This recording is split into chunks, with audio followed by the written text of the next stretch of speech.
O governo Bolsonaro ele deixou um legado terrível, que eu acho que é um dos piores, que ele mostrou que é possível aparelhar a Polícia Federal, coisa que antes se acreditava impossível. Você está mais ou menos dizendo que há interferência política na Polícia Federal. E você é um delegado de Polícia Federal. Tu vai se cara, não vai não? Eu já falei isso antes, né?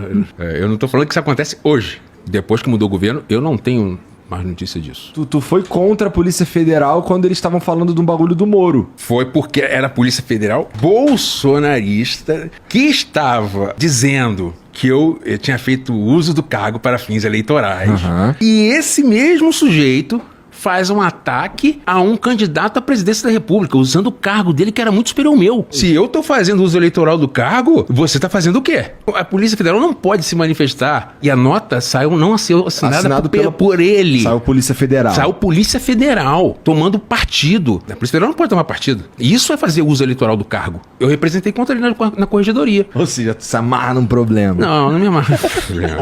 Todo mundo fala isso pra mim, mas não é verdade. Eu nunca começo a confusão. Mas assim, eu também não recuso, entendeu? Eu também não recuso. Certo, eu brigo até com Satanás. Errado, eu não brigo com ninguém.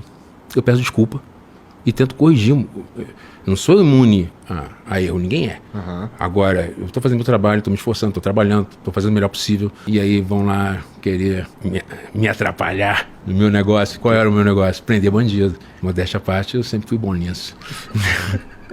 E não foi só em crime ambiental. Eu trabalhei contra a milícia, corrupção. Trabalhei em praticamente todas as áreas da polícia. Porque quando saiu a primeira operação, a IP amarela, era uma narrativa muito ruim contra o trabalho. Mas foi engraçado que, inicialmente, o governo e as Forças Armadas comemoraram a operação. Saiu no site do Ministério da Defesa. Maior apreensão de madeira ilegal da história. O filho bonito, sabe? Todo mundo queria. Mas, de repente, o garoto ficou... Ninguém estava achando mais ele bonito. Todo mundo foi tirando o corpo fora. Ou seja, por debaixo, algo começou a se mexer. Porque tiraram até a página do ar. Mas eu já tinha printado. Entendeu? E pior, falaram que a apreensão foi das Forças Armadas. Não tinha nem o nome da Polícia Federal. E aí, lá no meio do nada, as Forças Armadas resolvem... O Exército vai embora.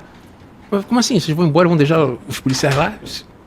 Os caras saírem de lá pra se meter com uma parada que era claramente ilegal, assim, baseada em documentos, baseada em dados, em foto de satélite, não sei o quê.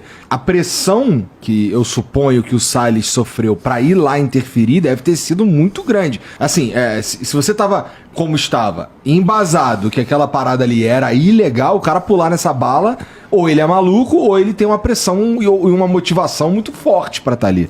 Ele achou que... Realmente, assim, cargo de ministro é muito... poderoso, né? Poder, né? Mas eu tinha do meu lado a verdade. E eu não estava disposto a abrir mão disso. E eu sempre falei para os delegados que trabalhavam comigo, com os policiais que trabalham comigo, eu não fiz concurso para superintendente, eu fiz concurso para delegado. Eu estou aqui no cargo. E vou ficar enquanto isso estiver dentro dos meus princípios morais. Eu não vou fazer qualquer coisa para permanecer sentado na cadeira de superintendente de jeito nenhum. E eu já estava há 10 anos, eu era o superintendente mais antigo da Polícia Federal. O que aconteceu no final das contas com essa madeira?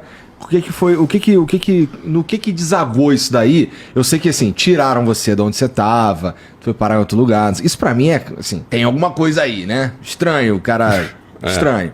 Mas o que aconteceu com a madeira, assim, o que aconteceu? Qual foi o desenrolar dessa porra?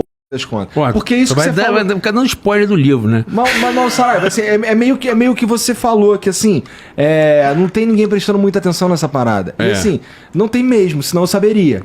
Porque assim, eu procuro saber de algumas coisas, entendeu? E esse assunto específico aí é meio que eu não sei o que aconteceu com a madeira. Qual era o grande problema quando eu cheguei na Amazônia? É o seguinte, uma das coisas que a gente que está aqui no Sul não entende é a dificuldade logística na Amazônia. As pessoas estavam falando que lá 100 quilômetros é um bagulho. 100 quilômetros no Sudeste é a mesma coisa que 100 quilômetros na Amazônia. Na Amazônia, 100 quilômetros, você não tem a estrada boa, você tem que ir, às vezes, por rio, às vezes por avião. Então, você tirar uma tora de madeira lá do interior da Amazônia para trazer para um grande centro, para ser processada, isso não é uma operação simples.